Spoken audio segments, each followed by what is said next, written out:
Capítulo 21 Ninguém nos ouve?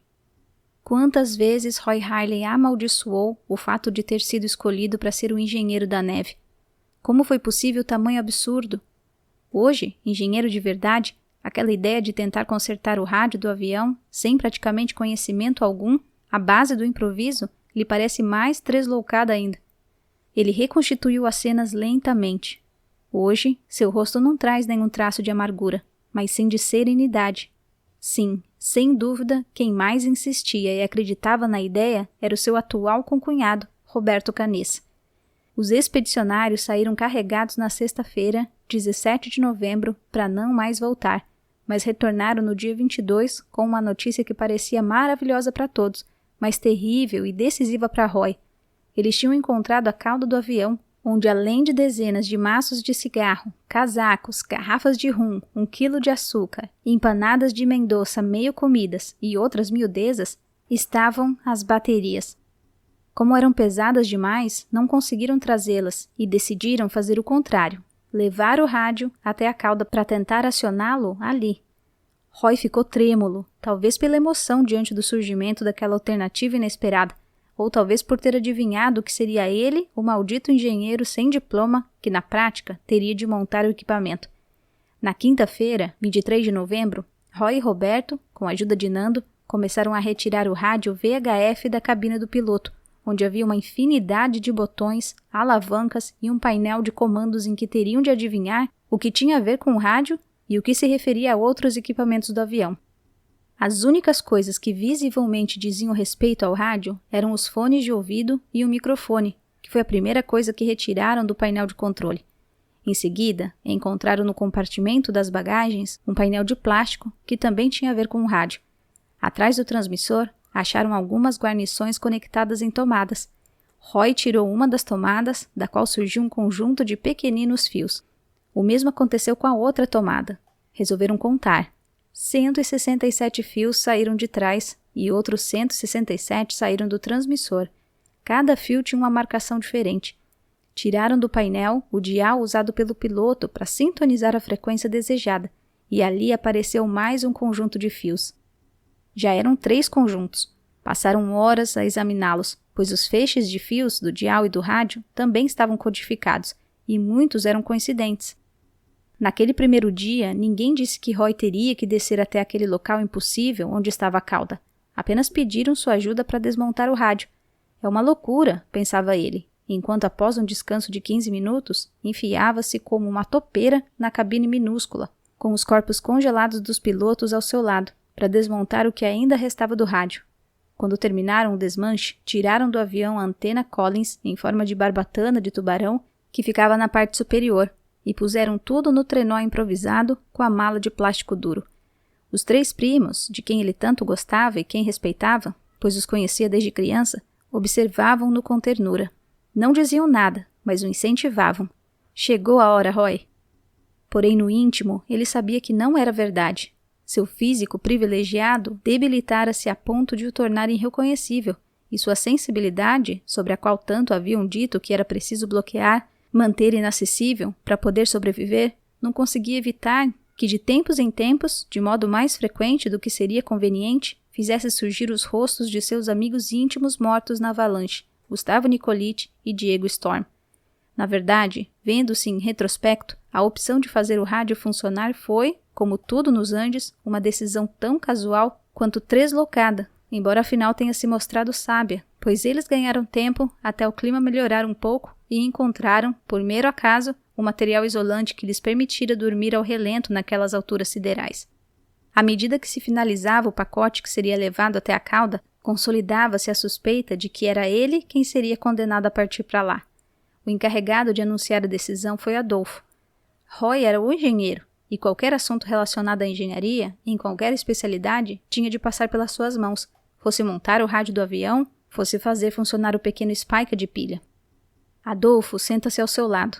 Explica que não se trata de conhecimento em eletrônica, mas sim de ignorância, e que ele é o menos ignorante de todos.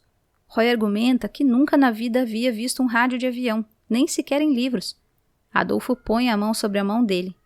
Sei disso, todos nós sabemos. Apenas quero dizer que você é o que sabe lidar melhor com fios e bones. Só isso. Mas isso, agora, é muito. Faz uma diferença enorme. Você é o engenheiro. Roy, quase sem fôlego, acrescenta uma coisa que o amigo mais velho já sabe. Eu estou apenas no primeiro ano da faculdade de engenharia. Tenho 20 anos.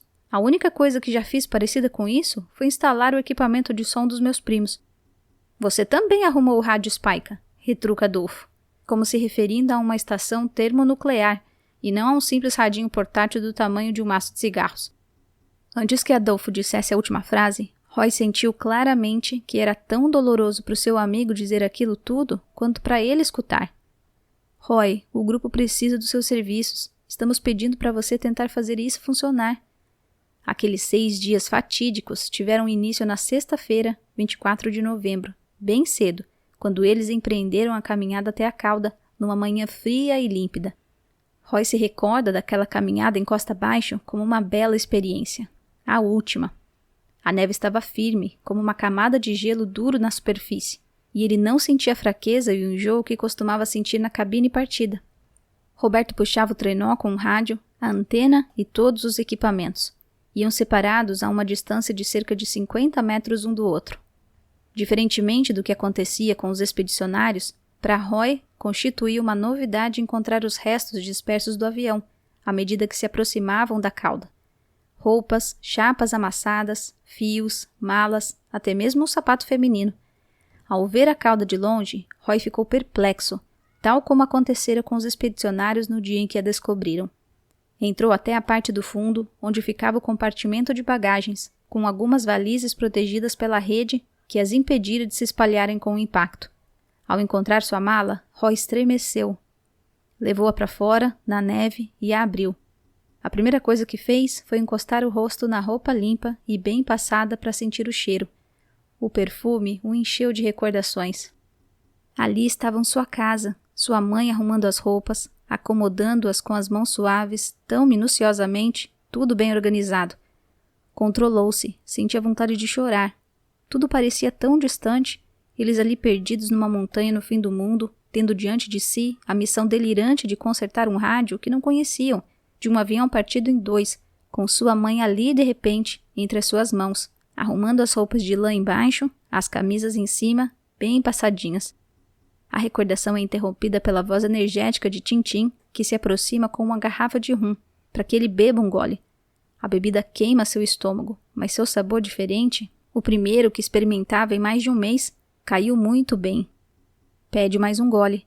Volta em seguida para a cauda e põe um pouco de açúcar na boca. Mais um sabor diferente.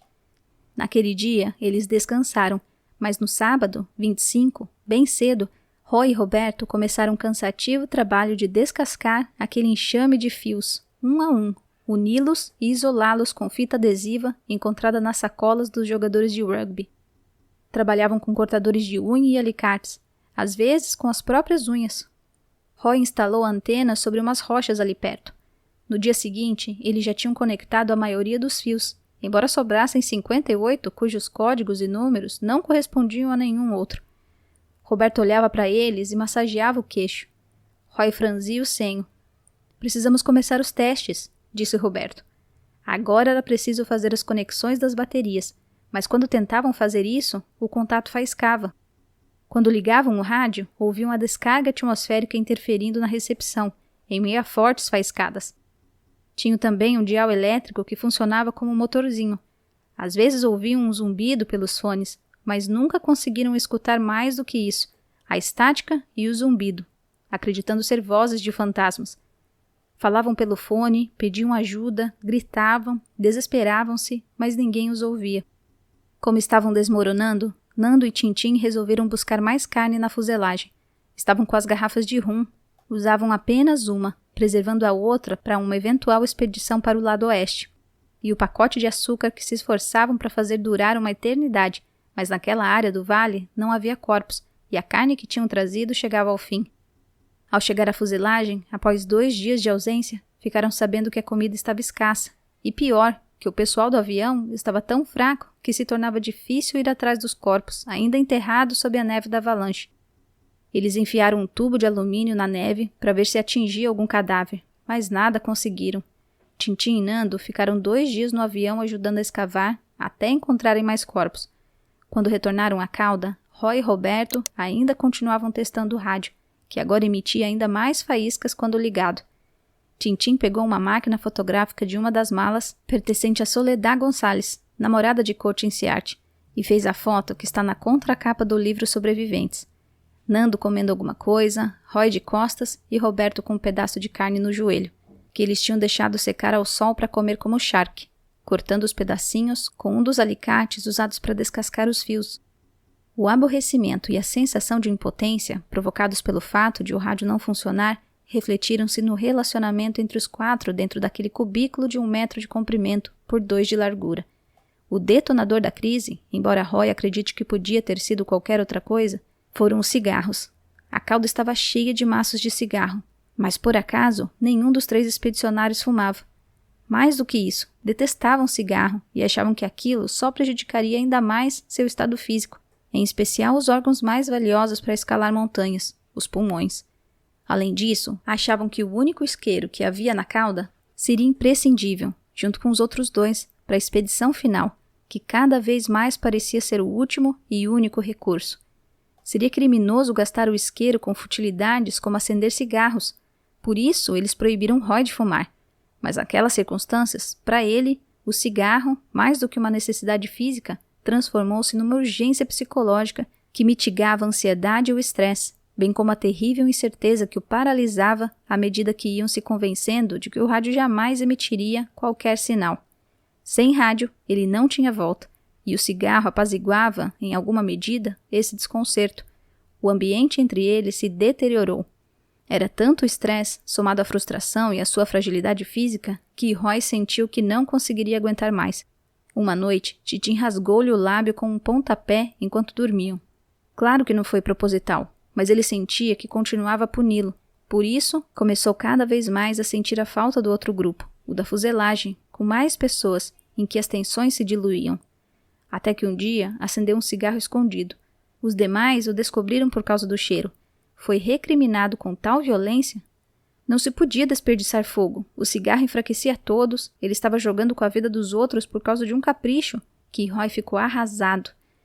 No dia seguinte, Roberto vê Tintin retirando um pedaço de material dos dutos da ventilação. Pouco depois, já tinha cortado alguns pedaços. Roberto pede para ver.